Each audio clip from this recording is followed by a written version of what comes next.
Bienvenido, Mike. Mike es un experto en mercadotecnia, pero bueno, yo lo conocí justamente, bueno, él es maestro, nos va a contar, profesor, director, ahorita nos va a dar todos los detalles, pero maneja el tema de intergeneracionalidad, como ustedes no se lo pueden imaginar, y creo que es algo de lo que nos tenemos que informar todas las personas, porque estamos en una era 100% intergeneracional. Bienvenido, Mike. Primero que nada, muchas gracias por esta oportunidad y vengo a gusto verles nuevamente. Efectivamente es un tema bien interesante, bien complejo a la vez y que está metido en todas las partes de nuestra vida.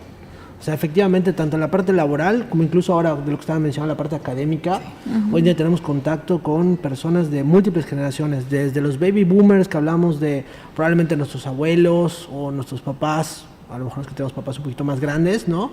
Y partimos de hoy en día ya empezar a hablar de generaciones alfa y a partir de este año generaciones beta. Hasta en el tema médico, ¿no? Que los pediatras, que esto, que lo otro, pero no, o sea, hay mucho intercambio de opiniones o encontradas de cómo hacer las cosas 100%, en temas médicos. O sea, un pediatra de 70 años va a tratar a tu hijo completamente distinto que un pediatra de 35, 40. Y las abuelas, ¿pero qué es eso? Claro. Ahora, no necesariamente es algo malo, ¿no? Claro. Porque a veces pudiéramos tener el pensamiento de, a ver, es que, por ejemplo, lo que hablan de la parte financiera, ¿no? Oye, es que a lo mejor los padres tienen una visión en la parte financiera y les funcionaba de cierta manera. Ahora hay que entender que los cambios generacionales se han visto impactados por, obviamente, cuestiones de tecnología, formas de ver la vida, conocimientos mayores que hemos ido adquiriendo. Yo siempre me he hecho esa pregunta. ¿Qué determina el cambio en la generación? Son varios factores. Primero, podemos hablar de cuestiones tecnológicas. Por ejemplo, ahorita, de hecho, hablábamos de la generación Z, que es una generación relativamente reciente, todavía muy jóvenes de la generación Z, y cuando viene el cambio radical a la parte tecnológica ya de las nuevas generaciones, ahora sí hablando de los alfa, ¿no? Que ya nacen incluso con integración aspectos de tecnología hasta de inteligencia artificial, ¿no? Entonces, la tecnología es un elemento fundamental y también, perdón que te interrumpa, los cambios que impactan el mundo. Como pasó con los baby boomers, todo el que ecosistema. La guerra mundial, luego la revolución industrial, luego, por ejemplo, cambios de formas de ver la vida de, hoy ya no quiero vivir, no sé, por la generación X, ¿no? Que es como ya no quiero vivir bajo la sombra de las normas tan cuadradas, quiero empezar a opinar, ¿no? A cambiar el mundo, y ahí viene eso. Yo por Miguel supe que entre los X y los millennials hay una microgeneración. Correcto, hablamos de los Xennials. Los Xennials. Sí, los Xennials no se identifican ni con los millennials ni con la generación X. ¿Cómo determinan estos nombres y estos rangos Es de una las generaciones? excelente pregunta. Principalmente viene por aspectos, literal, por ejemplo, la generación X, bueno, tenemos que partir de dónde vienen los baby boomers, ¿no? Los baby boomers vienen del impacto del crecimiento de natalidad que viene después de la Segunda Guerra Mundial y por mucha lógica, ¿no? Después de toda la parte de la gente lejos de su familia, regresan y después de las muertes dijeron, bueno, pues vamos a tener bebés, ¿no? Entonces hubo una tasa de natalidad importante en el mundo. Posteriormente viene la generación X y a partir de eso empiezan a impactar mucho los nombres. La generación X viene de la novela de David Copeland, en donde habla de una generación, se llama la generación silenciosa también, que no lograba identificarse exactamente con lo que estaba viviendo y le costaba trabajo romper con ecosistemas previos y tradicionales que tenía, ¿no? Posteriormente, luego hablamos de la generación, ahora sí, pues la generación Y, ¿no? O los famosos, autores dicen que vamos directo a los millennials, y luego otros autores dijeron, no, espérate, hay una microgeneración que son los Xennials que decía Tania, ¿no? Que no se identifican exactamente con ninguno de los dos en particular. Si quieren partimos de estos. Los Xennials, lo que pasa es que nacieron con un mundo analógico y en una etapa temprana de la infancia pasaron a un mundo digital. Okay. Ahora, es una muy pequeña generación, estamos hablando de 10 años, 8, 10 años, ¿no? Y luego ya vienen los millennials, ahora sí, súper conocidos, que ahorita actualmente están en toma de decisiones en muchas áreas del poder. Sí. Y la generación Z, que se fijan, vamos literal como X, Y, Z, y ahorita volvimos a empezar con el cambio. De hecho, la Z viene porque viene con un cierre como de época en el mundo, era en el mundo. Por supuesto. Y a partir de eso volvemos a empezar con el alfabeto griego. Entonces empiezan los alfa, los beta, que los betas están naciendo en este año, 2025, y en unos 10, 15 años, dependiendo de cómo se vaya dando el cambio al mundo, ya hablaremos probablemente de los gamma. Claro, y me queda clarísimo que también el bebé pandemia es el que nace con toda esta cambio de era, ¿no? En donde todo empieza a moverse también distinto. Y vamos a pensar los bebés. Primero, un bebé que lleva segundos en la Tierra, bueno, o en este plano, y ya está en su foto en Instagram. Y los que ahorita están haciendo con inteligencia artificial, ya metida en todo. Yo tengo Entonces, bebé pandémica. La primera fue de pandemia. Que sería entonces generación alfa, Sí. como tal, ¿no? Es alfa. Claro. Y los cubrebocas, por ejemplo. O sea, para ella era así como normal.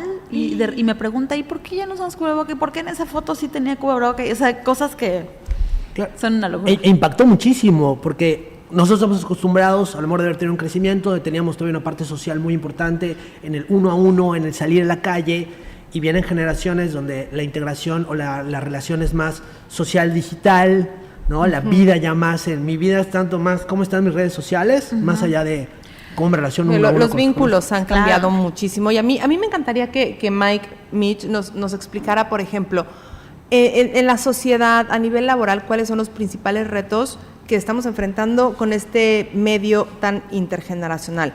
Y después que nos enfocáramos a las nuevas generaciones donde están viniendo estos cambios de percepción de hacia dónde van a ir, qué es para ellos hoy importante y por qué se está dando. Excelente pregunta. Y también, pues obviamente todo esto lo vamos a contestar después de la pausa porque ya nos queda poco tiempo. Entender, para los que están allá, ¿por qué hablamos de esto, no? ¿Cómo impacta en los diferentes ámbitos de nuestra vida y cómo entonces podemos sacar el mejor provecho en lugar de entrar en el, ay, es que antes y ahora, Diferencias. o sea, no es dividir, sino cómo integramos, usamos este mejor provecho de todas las generaciones que estamos mezclados en esta época. Así que, pues nos vamos a ir a la pausa comercial, ya saben que no se pueden despegar porque esto que viene está buenísimo. Volvemos.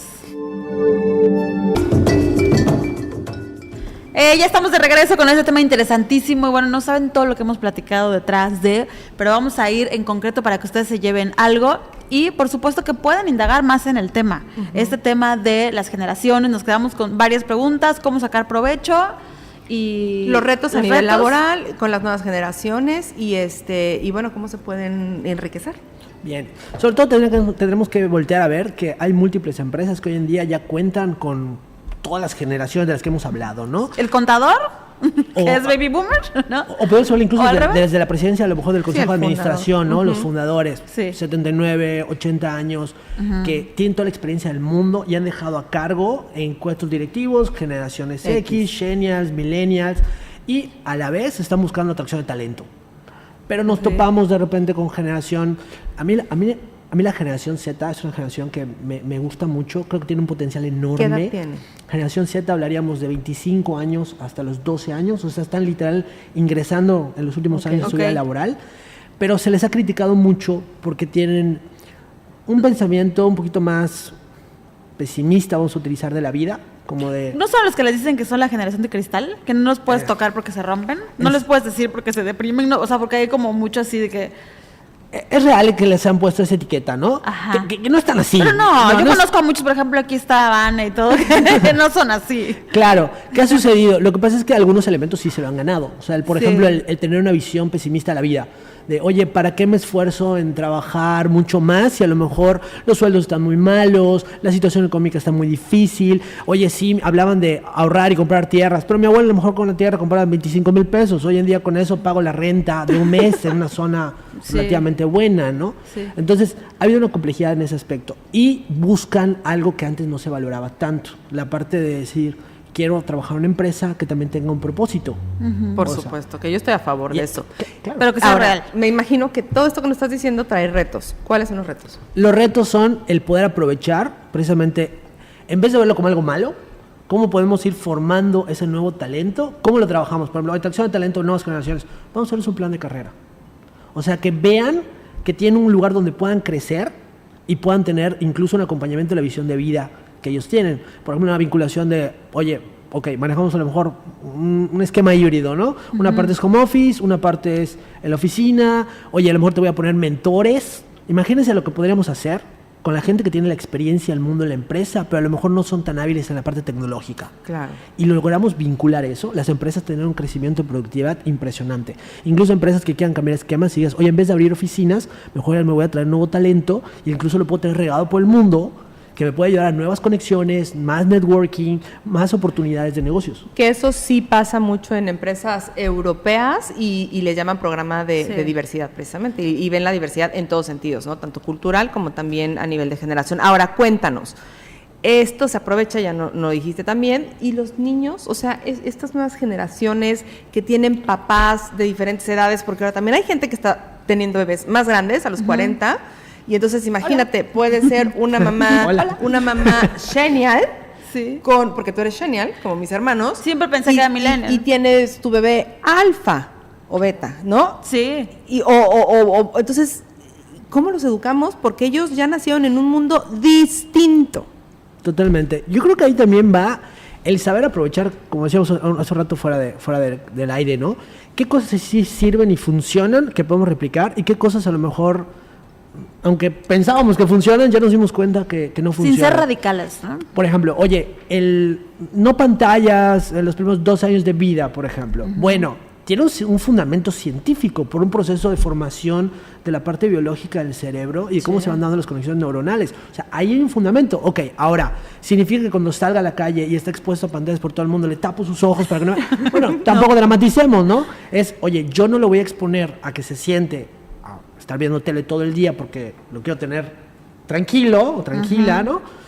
Pero voy a pensar de que eventualmente tiene que aprender a manejar la tecnología. Incluso hoy en día podemos voltear a ver casos de éxito de jóvenes muy pequeños que ya a los 10, 12 años ya están haciendo programación. Ya saben inglés perfecto. No, y haciendo una cantidad de dinero, chavitos de 13, 14, 15 años en el ecosistema digital. Y creo que ahí entra la responsabilidad de nosotros también. O sea, oye, como Estar de genial cerca. puedo ver, a ver, como mis padres y mis abuelos me enseñaron, qué cosas sí funcionan. Ok, que no nada más nos quedemos a la parte de las pantallas, salgamos un poco a conocer el mundo también, socialicemos, check, fantástico. Claro. Oye, pero voy a decirles que no utilicen inteligencia artificial. No, que lo sepan usar, pero no implica que se vuelvan flojos o mediocres por utilizar la herramienta. O que lo usen para temas negativos, Yo ¿no? les quiero contar que ya tiene rato, fui a una plática que nos dieron acerca justamente de inteligencia artificial y los retos, porque en muchos lugares ahorita ya no tanto, pero cuando nació fue así como, ¿no? Sí, La claro, inteligencia como artificial todo. nos va a comer. Y entonces decían algo súper interesante, que realmente es como las calculadoras en nuestra época, estas calculadoras, ¿cómo se llaman? Científicas. Ya ni me acuerdo cómo se llama. Ajá, científicas, que era una herramienta igual que hoy la inteligencia calculadora, artificial. sumar, restar.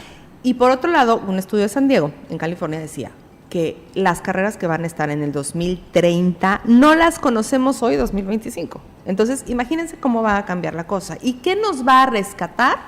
El pensamiento crítico, el juicio. El juicio no de enjuiciar y criticar, No. sino de utilizar Sí. realmente estos valores y esta base y estas habilidades blandas y humanas para poder discernir. Sí, que sí, cuestionar, que no. no decir sí a todo. ¿Qué es donde viene el reto de lo que estamos diciendo? Oye, a ver, esta parte generacional lo tenemos en las empresas, sí, pero también lo tenemos en el hogar.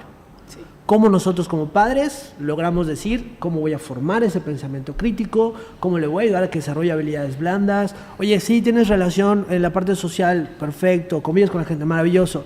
Pero también cuando vayamos a un evento, necesito que seas capaz de mirar a los ojos, saludar de frente, ¿no? Expresarte con claridad. O sea, ese tipo de habilidades. Sí, es recaen una también nueva en forma. nosotros. La verdad es que son discusiones que sí se deben de tener entre los papás y la familia completa. Nosotros de verdad que destinamos un montón de tiempo en saber cómo ponernos de acuerdo, porque mi esposo es súper tecnológico, súper así a favor de pantallas, juegos, etcétera, y yo como más no pantallas, vamos afuera, ejercicio, clases de esto, clases de lo otro, y lo discutimos mucho o sea, cómo llegamos a una media, ¿no? Y qué es lo mejor, y integrarlos también a ellos, qué te gusta, qué no te gusta, probar, o sea, sí es invertirle mucho tiempo para, pues, tratar de elegir, si no lo mejor, lo más conveniente, y nada es final, o sea, Pero de ellos eso se mismos trata la deciden. educación. O sea, yo creo que cuando decidimos tener un hijo, una Ay, hija o hijos o muchos, sabemos que a eso nos vamos a comprometer. Y olvídate la tecnología, o sea, punto y aparte de eso. Sin embargo, hoy se suma ese reto porque nosotros mismos estamos cooptados por la tecnología y las formas pantallas de vestir, y demás. Las formas de vestir que ahora pues ya se propone que es ni tan femenino ni tan masculino. Y uno pues es niña, princesa, es niño, o sea, todo este tema de generaciones es una locura. Es real, aunque yo creo que también si no mantenemos una creencia clara de la verdad y poner términos de esto es correcto, esto no es correcto, o sea, no podemos relativizar todo. Sí. O sea, sí podemos dar un pie a, Oye, hay herramientas que podemos cambiar, por supuesto, pero si no tenemos claro también, ¿cómo vamos a formar? O sea, ahí viene el reto también la parte de decir, oye, hay cosas que son inamovibles y hay cosas que pensábamos que eran inamovibles y no lo son tanto. Claro. Entonces, esa es como la responsabilidad también de estudiar y conocer. O sea, está maravilloso que ustedes abran este espacio para poder entender las diferencias que puede surgir en la parte de las generaciones. Yo sí invitaría a la audiencia a que investigue un poco más y nos ayude a entender muchísimo. Oye, ¿por qué mi abuelo o mi papá pensaban que el trabajo lo era todo? Y luego de repente viene una generación nueva que dice, el trabajo es súper importante, pero la calidad de vida también lo es. Y vienen generaciones nuevas y dicen, pues yo quiero nada más disfrutar la vida. Y no es ni una ni otra. Claro. O sea, es como, a ver, ¿quieres disfrutar la vida? Sí, pero eso implica también un esfuerzo y un trabajo para poder hacerlo. Hay que generar, ¿no? Hay que traer el cómo, ¿no? Y el medio. Oigan, ¿qué tema tan interesante? Esto es como para podcast de 3 horas. Sí, ya el tiempo se nos acabó. Nos encantaría volver a tener aquí a Mike para hablar sobre estos temas y desarrollarlos. Y bueno, pues yo el mensaje que les quisiera dejar a los papás, porque a veces toda esta información nos abruma, que si la escuela, que si el sistema, que si las generaciones, es que pensemos en que hay una gran diferencia entre educar o vivir la vida desde las reglas o los valores. Cuando nosotros vivimos por reglas son cosas súper fáciles de romper y saltártelas, pero cuando nosotros a nuestros hijos o con nuestra pareja tenemos acuerdos de valores, verdaderamente nos podemos blindar de muchísimas cosas. Entonces, bueno, yo creo que es un tema que vamos a manejar aquí en un futuro y y solo es... Oye, hasta dicen las reglas para eso se hicieron, para romperse, ¿no? Por ahí. Claro, pero en cambio, o sea, era como mi lema. en cambio los valores, o sea, todo el tema de valores en lugar de reglas o normas es más de fondo. O sea, te lo llevas a donde estés. Es de fondo, de conciencia y de una educación con amor. Pues, ¿el mensaje final? Bueno, primero que nada, el conocer más de las subculturas generacionales, ver en cuál nos encontramos nos va a ayudar a tener una relación mucho mejor con los demás y no verlo como algo malo. Al contrario, ver esas diferencias en cómo podemos construir mejores lazos, mejor desempeño laboral y una mejor calidad de vida. Si cuidamos eso, nos va a ir mucho mejor. No somos nosotros solitos, la unión de verdad va a dar muchísimos mejores frutos. Qué bonito. Pues con esto nos vamos a quedar el día de hoy. Gracias Miguel, gracias Tania, gracias a todos ustedes, a los que vinieron el día de hoy, a las colaboraciones. Esperamos que este programa les haya impactado, estoy segura que sí. Escúchenlo de nueva cuenta en Spotify, lo pueden ver en la transmisión de YouTube, en las redes sociales, y que esta comunidad crezca, que este mensaje sea expansivo y que sea para ir hacia adentro y abrirte a las posibilidades que son infinitas. Bye bye. Bye. Bye bye.